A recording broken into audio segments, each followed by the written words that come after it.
Welcome to online CBSE e-Pathshala classes. We are going to cover class 10 CBSE board exam 2020 to 21. All the topics of maths which are there in the syllabus will be covered on this channel. Please be linked with it and just see all the videos. So today we have a topic from the first chapter, real numbers. From real numbers, Euclid's division lemma is deleted from the syllabus for this session 2020 to 21. So now the first topic will be fundamental theorem of arithmetics. In simple language, this is very simple. You people have learnt it earlier in previous classes also. So what is this fundamental theorem of arithmetics?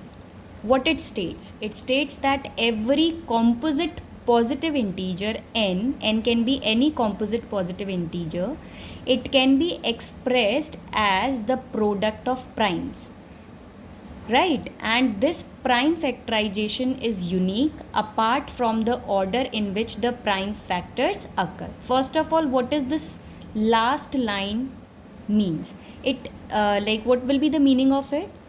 We have written 42 as 2 into 3 into 7. If I will write it 2 into 7 into 3, it will be same. Order of these factors will not matter. So, order of which the prime factors occur doesn't matter. So now we have learned prime factorization in earlier classes. As you can see, 42 can be factorized as, it can be divided by 2, so 21.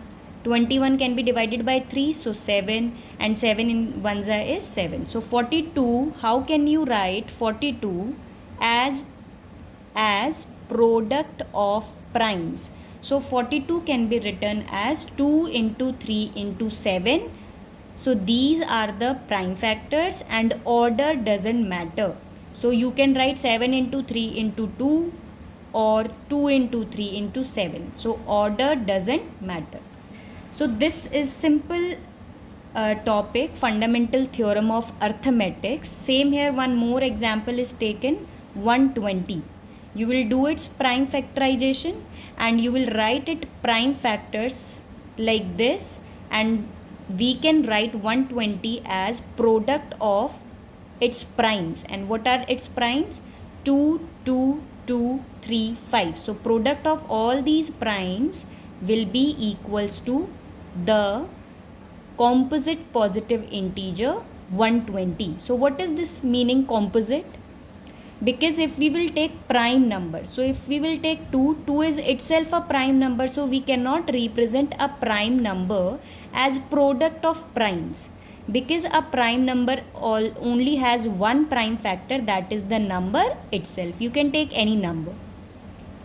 So fundamental theorem of arithmetic is not for prime numbers, it is only for composite positive integer. It can be any composite positive integer. So this is one method to write any composite positive integer as the product of primes. There is one more way to represent these primes. So what is that way? You can see it is the factor tree. Factor tree to factorize a composite number into its prime factors. One method is simply as the product of primes, and this is kind of different representation, factor tree. So here we will take one example, 60.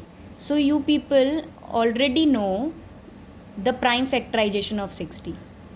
It will be divided by 2, 30. It will be divided by again 2, 15.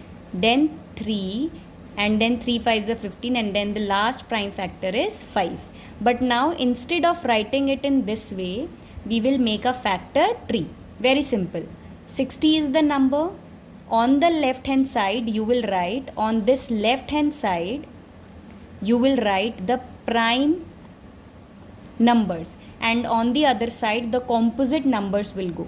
So 60, the first prime number with which it is divisible is 2. So 2 multiplied by how much is 60? So it will be 30.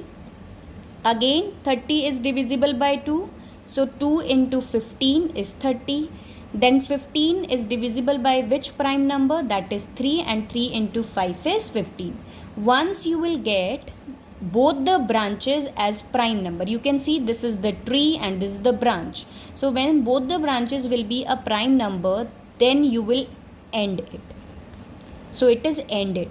So we get all the prime factors of 60. You can see on the left hand side and the last two end branches. So this is 2 into 2 into 3 into 5. You can see 2, 2, 3 and 5. One more example. I have taken a bigger number, 3200, 760. It is 32,760. So it is divisible by 2. It's an even number. It's an even number, so divisible by 2. Same way, when you will multiply 2 with this number, you will get the topmost number. Same way, again an even number divisible by 2. Product of these two will be this. Again the same manner you will keep on doing the prime factorization, but in the form of a tree. In the last step you can see 7 multiplied by 13 is 91 and both are prime numbers. So at this point our prime factorization will be ended, and these all the prime numbers on the left hand side and the last one, these are the prime factors. So 32,760 can be written as, you can just note down all the numbers once again, 2 into 2 into 2 into 3 into 3 into 5 into 7 into 13. So this is how we can represent a number, a composite number, as the product of its prime. This representation is important, so this you should know. These two examples on factor tree we have discussed. So stay tuned for the next topic to be covered. Meanwhile, please do share, like and comment your queries.